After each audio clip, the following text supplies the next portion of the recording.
What's up, everybody? I'm here with Chapter 13 of Book 3 of the Royal Ranger series, Duel at Araluen. Let's go ahead and get into it.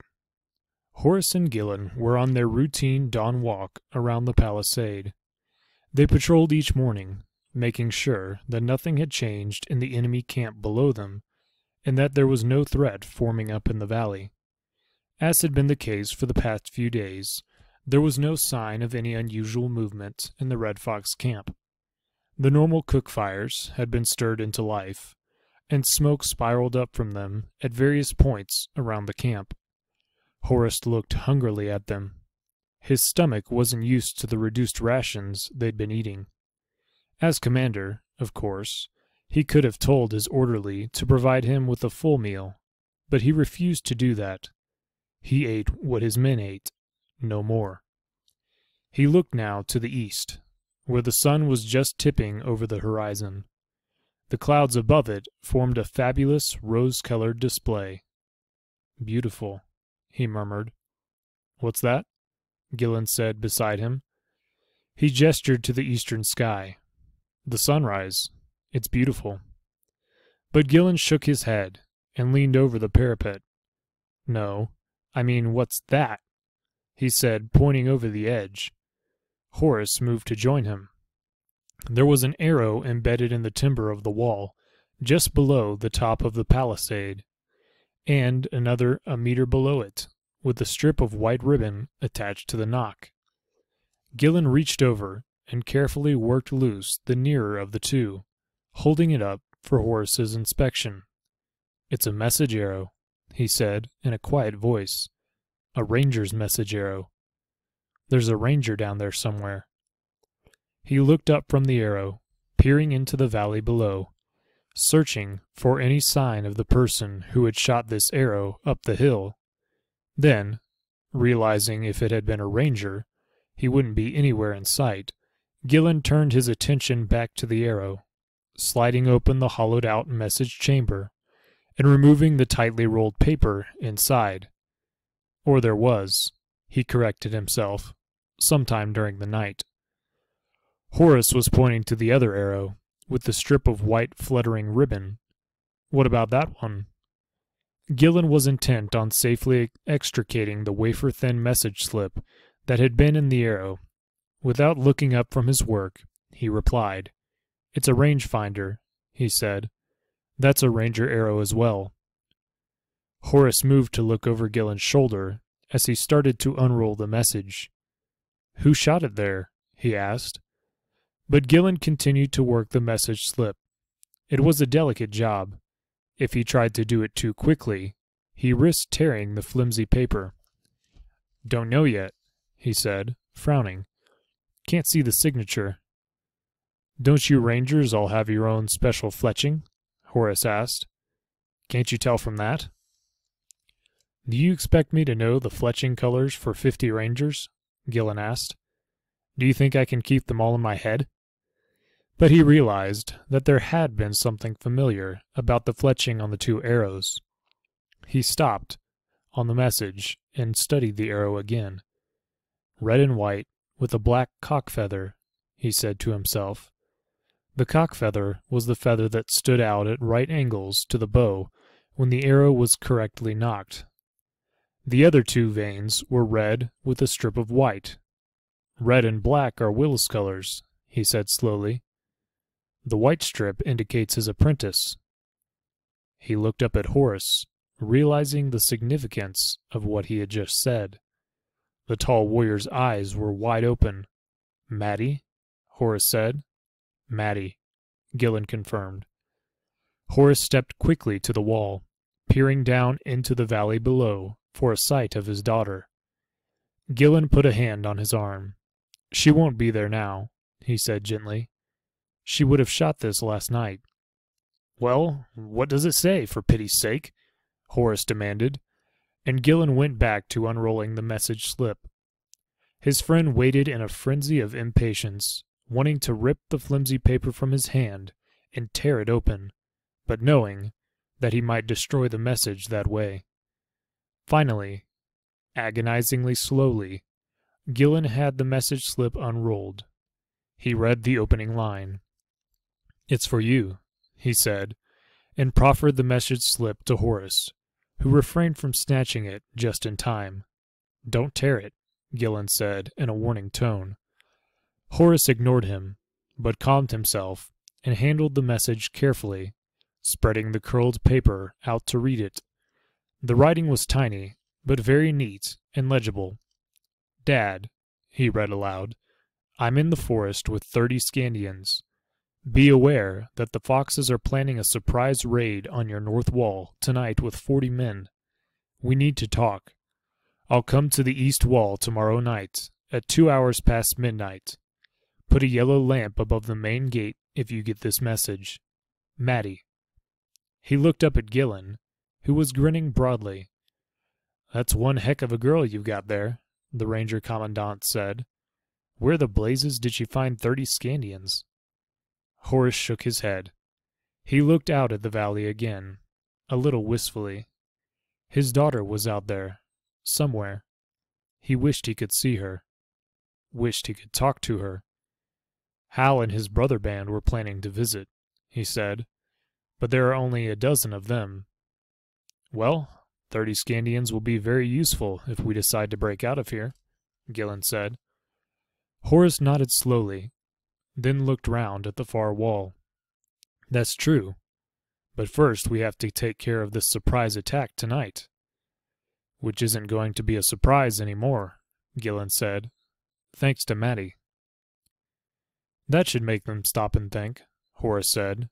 It was mid-afternoon, and they had completed their preparations for the attack.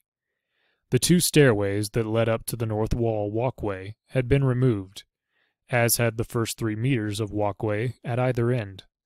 In the compound below, they had set sharpened stakes into the ground, pointing up at an angle to deter attackers from jumping down, although the 4-meter drop should accomplish that.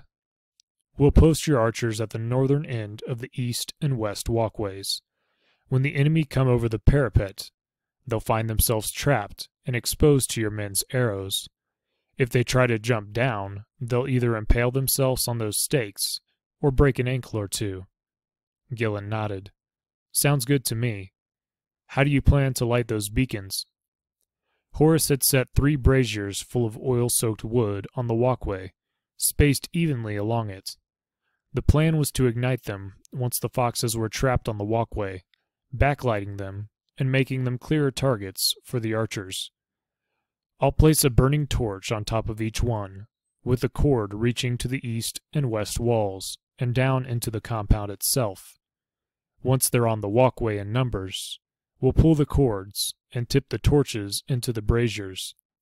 They should blaze up immediately." Gillen shrugged.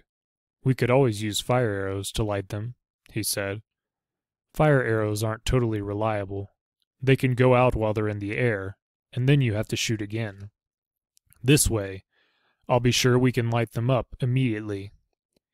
Gillen was silent for a moment or 2, studying the preparations and trying to see if they had missed anything.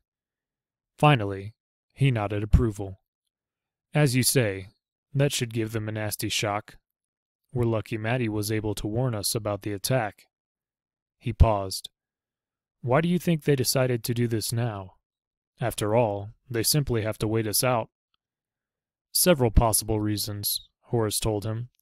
"They probably want to keep us on edge, wondering where and when the next attack might come.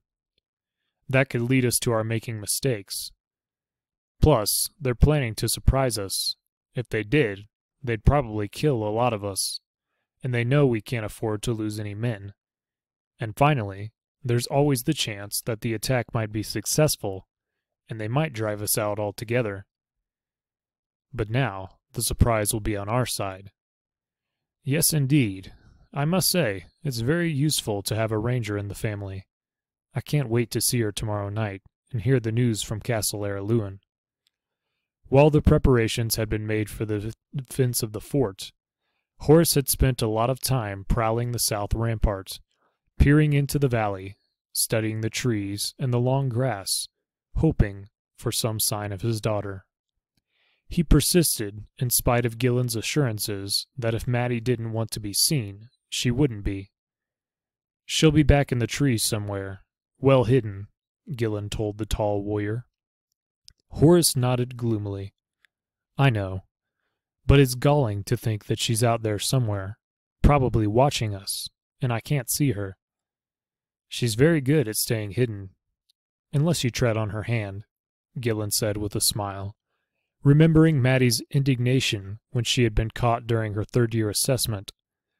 Horace wasn't familiar with the story and frowned at him, but the Ranger Commandant waved his unspoken question aside. "It's a long story," he said. Horace grunted, intent on his daughter's being nearby. He was only half listening to Gillen anyway. Then he gathered his thoughts and focused. He could see Maddie tomorrow night, he thought. Tonight, he had a raid to repulse. The shadows were starting to lengthen as the sun slipped down behind the trees in the distance, and he remembered a detail that he had to attend to. He looked around and beckoned a trooper over to him. "Yes, sir," the soldier said. Horace indicated the framework over the gate in the south wall. "When the sun goes down, I want a yellow lantern placed above the gateway," he said. The man looked puzzled. "A yellow lantern, sir?" Horace nodded. "Yes. Either wrap the lantern in yellow cloth or paint the glass yellow. It has to be up there at sunset. Clear?" "Yes, sir. Yellow lantern on the gate. I'll attend to it, sir."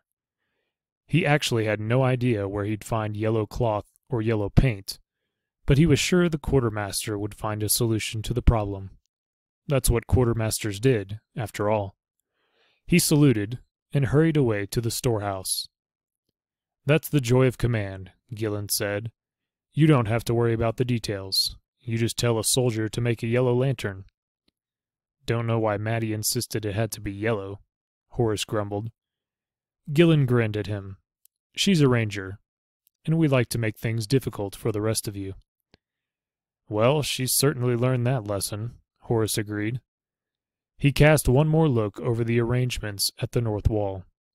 His men were just setting the torches in position on the 3 braziers and running cords to the vantage points he had selected. It was the final detail, he realized.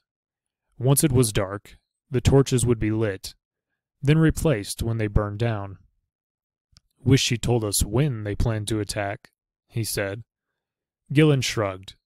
"My guess is they'll want darkness, so it'll be after the moon has set. That'll be around 2 hours before dawn." The enemy weren't skilled at the art of concealment, he knew. They wouldn't realize the value of moving cloud shadows. Instead, they'd opt for the obvious: total darkness. "May as well get some sleep while we're waiting," Horace replied, and they turned for their tents. And that's going to be the conclusion of Chapter 13. Thank you all for listening, and I will see you next time in Chapter 14. God bless, and have a good one.